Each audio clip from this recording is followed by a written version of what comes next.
tarde, meus amores. Tudo bem com vocês? Quarta-feira de aula, né, gente? Chega de descanso, já descansamos uma semana, vamos voltar às nossas atividades. Vocês concordam comigo? Então, hoje, nós, no primeiro horário, vamos abordar a disciplina de ciências, tá? E nós vamos abordar um conteúdo muito interessante falando sobre as plantas. Vamos deixar os animais agora quietinhos, nós já estudamos tudo sobre os animais. O jeito deles se locomoverem, o que eles comem, se são vertebrados e invertebrados, nós estudamos tudo.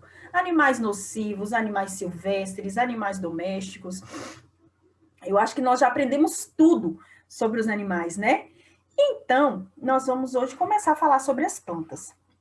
No conteúdo de hoje, nós vamos falar sobre as partes das plantas e suas funções. Tenho certeza que vocês já conhecem algumas partes das plantas, né? Mas eu quero falar com vocês agora, né, sobre as funções dela. Você concorda assistir essa aula comigo para a gente descobrir as funções das partes das plantas? Então vamos lá. Pegue aí o seu livrinho de ciências e abram lá na página 92.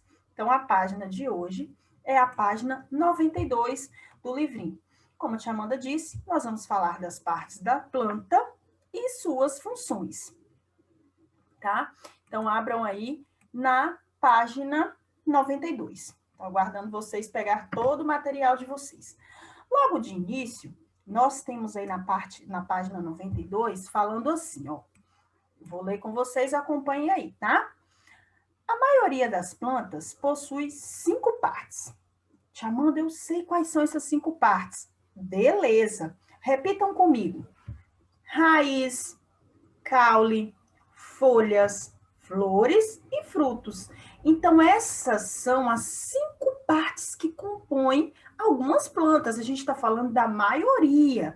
Existem outras plantas que têm outras composições, mas nós estamos falando aqui da grande maioria. Então, são 5 partes. Quais são elas? Vamos lá? Raiz, caule, folhas, flores e frutos. Então, eu gostaria que vocês observassem comigo as partes de um vegetal. Observa aí comigo, uma planta, tem aí uma árvore. E tem essas 5 partes que a tia Amanda citou. Vamos observar junto. Nós temos as folhas, tá lá em cima, a flor, o fruto, o caule e a raiz. Então, a raiz é aquele que está enfincado ali, ó, na terra. O caule é o que sustenta essa árvore, é a base, né, de sustentação dessa árvore, dessa planta. E aí vem os galhos, né, com as folhas, as flores e os frutos. Então, essas são, meus amores, as 5 partes que compõem grande maioria das plantas, sendo ela raiz, caule, como vocês podem observar, folha, flor e fruto, tá bom? Então, nós temos aí, cada uma das plantas possui uma função, das partes das plantas possuem uma função. Então, vamos observar agora as funções de cada parte. A raiz, por exemplo, a raiz sustenta a planta na terra, tá? Não é que a tia Amanda citou sustentando lá o caule, mas quem sustenta a planta na terra é a raiz. E de lá, a raiz, ela retira água e sais minerais para produzir seu alimento. Então, a raiz é importante demais, vocês concordam? A raiz sustenta a planta na terra e retira dela ali água e sais minerais para produzir o seu alimento. Agora sim, vem o caule. O caule, como a tia Amanda citou, sustenta os galhos que seguram as flores e os frutos. Então, ele leva também os sais minerais, a água e o alimento para toda a plantinha. Então, o caule, como vocês podem observar aí do lado, ó, essa parte mais grossinha da planta, sustenta o quê? Os galhos, que seguram as folhas, as flores e os frutos. E ele também tem uma importante função, que é levar os sais minerais e a água, né? O alimento para toda a plantinha. Aí nós temos as folhas. As folhas, elas são responsáveis pela respiração da planta. Mas chamando a planta respira? Claro que sim. ela é um ser vivo. Então, também absorve a luz do sol, que serve de energia para que a planta produza seu alimento. Olha como é que é importante a folha. Elas são responsáveis pela respiração da plantinha e também para absorver a luz do sol. Por quê? Porque essa absorção da luz do sol serve de energia para que a planta produza o seu próprio alimento. Muito importante também a função da folha, né? E as flores? Para que servem as flores? Nós estamos aí no mês das flores, né? A primavera é considerado o mês das flores. As flores ficam bonitas e radiantes, cheias de cores. Então, nós temos as flores, elas são responsáveis pela reprodução de muitas plantas. Muitas flores, por exemplo, se transformam em frutos, como a flor da laranjeira. Então, as flores, elas são responsáveis pela reprodução das plantas, né? E algumas se transformam em frutos. E os frutos? Ah, eu amo. Os frutos, eu adoro essa parte. Os frutos, eles guardam as sementes que darão origem a outras plantas. Geralmente, os frutos se originam das flores, e fora que nós comemos também os frutos, né? Então, pessoal, pensa bem.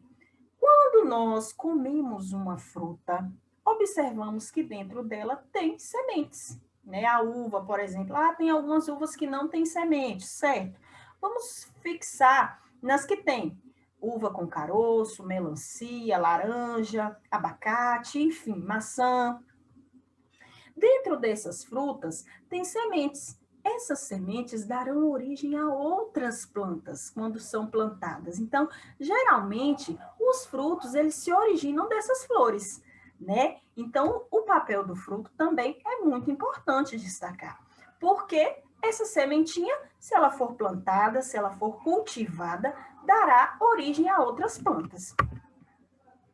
E aí nós temos agora, né, a atividade da página 94. Então, na página 94, eu vou deixar para que vocês reproduzam, tá bom? Aí sozinhos, porque eu preciso saber qual é o aspecto de entendimento que vocês têm acerca do conteúdo. E eu só consigo fazer isso quando vocês me relatam se tem dificuldade, ou quando vocês respondem, né? Pega o livro para responder e não consegue responder, aí entra em contato comigo. Então, assim, de início eu faria com vocês essa atividade, mas vou deixar para vocês responderem, porque como eu observei aqui, são questões bem simples, são questões de ligar, procurar no caça-palavras, desenhar, então são coisas de entendimento mesmo, mas de compreensão textual. Então você vai pegar o seu livrinho, vai abrir na página 94, 95 e 96 e vai realizar a atividade de ciências de hoje. Lembrando que na nossa próxima aula nós faremos junto essa correção. Então é interessantíssimo que você coloque a cabecinha para funcionar. Eu creio que o conteúdo ficou bem entendido. Vou deixar um videozinho aqui para auxiliar vocês também sobre as partes das plantas, né? Porque eu gosto sempre de usar metodologias de vídeos, porque fica mais interessante e colorido para vocês. Então, após vocês ouvir, né, tudo sobre a aula, entender, realizem as atividades da página 94, 95 e 96, tá bom? Vou aguardar aqui. E lembrando que qualquer dúvida, gente, que vocês tenham, qualquer dúvida, pode entrar em contato com a tia Amanda, tá? As mamães aí têm meu WhatsApp, pode mandar ali uma mensagem, eu respondo quase sempre de imediato. Beijos, até daqui a pouco na nossa próxima aula, tá? Miguel, você sabe me falar o nome de alguns seres vivos? Essa é fácil, meu. Cachorro, gato, peixe, galinha, urso. Mas você só falou nomes de animais. E as plantas? Mas as plantas não são seres vivos. Elas não andam, não comem. E também não têm filhotinhos. Sinto lhe informar, mas você está enganado. As plantas, também chamadas de vegetais, são seres vivos, sim. Pois, assim como os animais, elas têm um ciclo de vida. Nasce, cresce, se reproduz e morre. Nossa, Mel, essa eu não sabia. Mig, e tem mais. Quando Deus criou as plantas no terceiro dia da criação, Ele foi tão sábio que as fez para produzir alimento, embelezar a terra e ainda conservar o ar puro para as pessoas e os animais respirarem. Nossa, que legal! As plantas limpam o ar. Então deve ter planta em todo lugar, né? Em quase todo lugar, pois elas não podem viver em lugares escuros como cavernas. Elas necessitam de luz para sobreviver. Existem plantas que vivem em lugares muito frios, como pinheiros. Outras plantas vivem em lugares bem quentes, como os coqueiros. Algumas plantas podem viver em ambientes secos, com pouca água, como os cactos. E ainda existem plantas que moram na água, como a flor de lótus. Nossa, Mel, estou amando aprender sobre as plantas. Mas tenho uma dúvida. Além da luz, o que mais elas precisam para viver? Essa é uma ótima pergunta, Mig. Diferente dos animais, que precisam procurar seu alimento, as plantas não precisam, pois elas fazem seu próprio alimento, com água, ar e luz. Você sabia que essa capacidade das plantas de fazer seu próprio alimento, usando apenas água, ar e luz, é conhecida como fotossíntese? Se gostou, dê um